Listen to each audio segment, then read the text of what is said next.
Chicken குழம்பு நான் எப்படி வச்சாலும் டேஸ்ட்டே வரமாட்டேங்குதுன்னு சொல்கிற ஆளா நீங்கள்? அப்போ ஜஸ்ட் இதை ட்ரை பண்ணி பாருங்கள். இப்போ ஒரு பேனில் 5 ஸ்பூன் அளவுக்கு நல்லெண்ணெய் சேர்த்துக்கலாம். அதோட 2 பட்டை, ஒரு அன்னாச்சி பூ, கொஞ்சமாக கல்பாசி சேர்த்து இது நல்லா பொரிய விட்டுறலாம். இந்த அளவுக்கு நல்லா பொரிஞ்சதுக்கப்புறமா இதில் 5லேருந்து 6 கருவேப்பிலையை சேர்த்துக்கலாம்.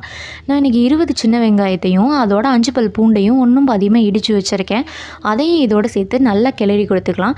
இப்போ வெங்காயம் இந்த அளவுக்கு நல்லா வதங்கினதுக்கப்புறமா இதில் 3 டீஸ்பூன் அளவுக்கு இஞ்சி பூண்டு விழுது சேர்த்து இதை நல்லா கிளறி கொடுத்துக்கலாம். வெங்காயம் நல்லா வதங்கும் போதே குழம்புக்கு தேவையான அளவுக்கு உப்பும் சேர்த்துக்கலாம்.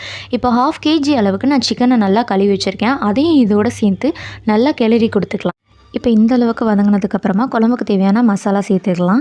நான் இன்றைக்கி 3 டீஸ்பூன் அளவுக்கு கரம் மசாலா, 1/2 டீஸ்பூன் அளவுக்கு மஞ்சத்தூள், 3 டீஸ்பூன் அளவுக்கு காஷ்மீரி மிளகாத்தூள், 2 டீஸ்பூன் அளவுக்கு குழம்புத்தூள், 2 டீஸ்பூன் அளவுக்கு மல்லித்தூள் சேர்த்துக்கலாம். இப்போ நல்லா இதை கிளறி கொடுத்துடலாம். இந்த அளவுக்கு சிக்கன் நல்லா பெரட்டி விட்டதுக்கப்புறமா நான் ஒரு 2 பெரிய தக்காளியை மிக்ஸி ஜாரில் சேர்த்து நல்லா அடித்து வச்சுருக்கேன். அதையும் இதோடு சேர்த்து நல்லா கிளறி கொடுத்துடலாம்.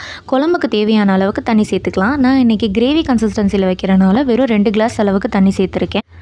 10 மினிட்ஸ்லேயே குழம்பு நல்லா கொதித்து கறி வெந்துடும். நான் இன்றைக்கி 1/2 கப் அளவுக்கு தேங்காய், அதோட 2 டீஸ்பூன் அளவுக்கு கசகசா, 4 முந்திரி பருப்பை நல்லா ஃபைன் பேஸ்ட்டாக அரைச்சி வச்சுருக்கேன். அதையும் இதோடு சேர்த்து நல்லா கிளறி கொடுத்துடலாம். ஒரு 5 மினிட்ஸ் நல்லா குக் பண்ணி எடுத்தோன்னா நம்மளோட சிக்கன் குழம்பு ரெடி. சூடான சாதத்தில் இந்த சிக்கன் குழம்பை ஊற்றி சாப்பிட்டு பாருங்கள்.